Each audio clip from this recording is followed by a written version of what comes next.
Nama saya Yoga dengan NIM 193030401116. Di sini saya akan menjelaskan tentang tanaman katu. Tanaman katu memiliki nama latin yaitu Sauropus androgynus. Tanaman katu memiliki berbagai nama di beberapa daerah seperti Minangkabau. Tanaman katu dikenal dengan nama lain yaitu simani. Pada daerah Jawa dikenal dengan nama kebing, dan di daerah Kalimantan itu dikenal dengan nama lain yaitu katu. Tanaman katu yaitu termasuk ke dalam jenis semak. Sebagian besar batang tanaman daun katu berpostur tegak lurus. Posisinya menjulang tetapi tidak terlalu tinggi. Batang tanaman daun katu yang paling tinggi ukurannya tidak sampai 3 meter. Tanaman daun katu memiliki daun jenis majemuk dengan jumlah genap. Bentuknya berhadapan dengan ukuran daun tidak terlalu besar.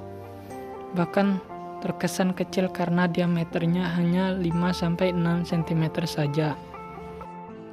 Adapun manfaat dari tanaman daun katu sebagai berikut, yaitu melancarkan ASI, anti peradangan, menghambat pertumbuhan bakteri, dan sebagai alfordisiak herbal.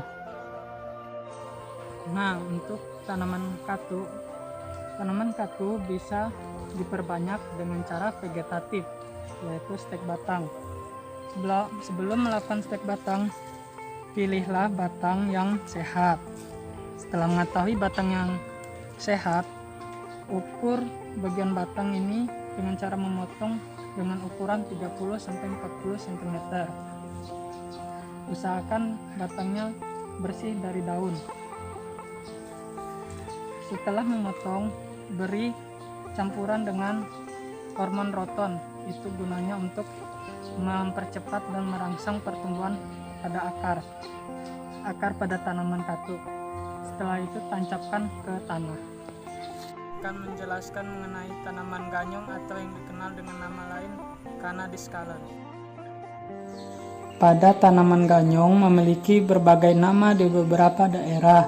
Seperti pada daerah Sumatera Utara dikenal dengan nama ubi pikul, pada daerah Sunda dikenal dengan nama ganyol, dan pada daerah Madura dikenal dengan nama banyur. Tanaman ganyong adalah tanaman umbi-umbian yang termasuk dalam tanaman dui tahunan atau 2 musim atau sampai beberapa tahun. Batang dari tanaman ganyong ini merupakan batang semu yang terdiri dari sebuah kumpulan beberapa dari pelepah daun yang bertumpuk dan terlihat membentuk batang.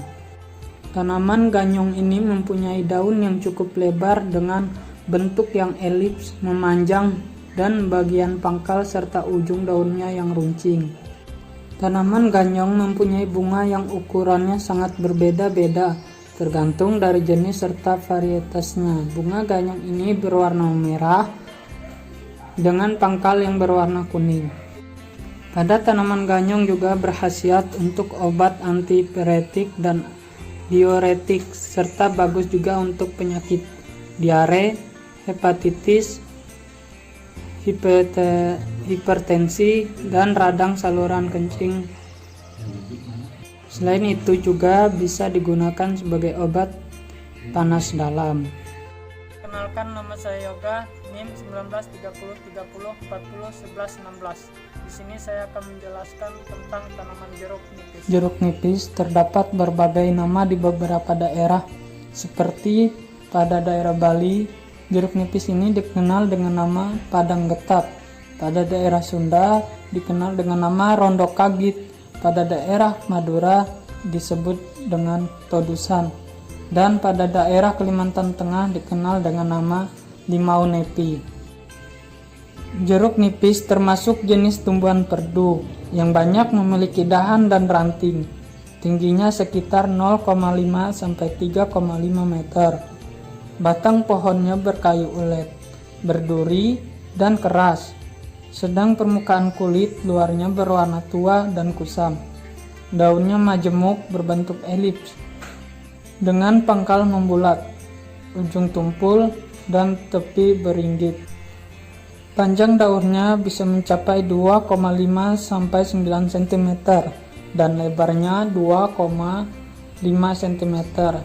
Sedangkan tulang daunnya menyirip dengan tangkai bersayap.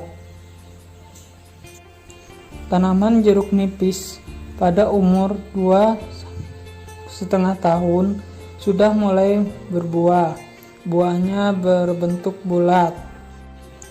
Buah yang masih muda berwarna hijau. Apabila mulai perubahan proses pematangan, buah jeruk nipis mengalami perubahan warna, yaitu menjadi hijau ke kuning-kuningan. Adapun manfaat dari tanaman jeruk nipis sebagai berikut, yaitu sebagai obat batuk, obat penurun panas, obat begalinu, dan menurunkan laju kenaikan kolesterol.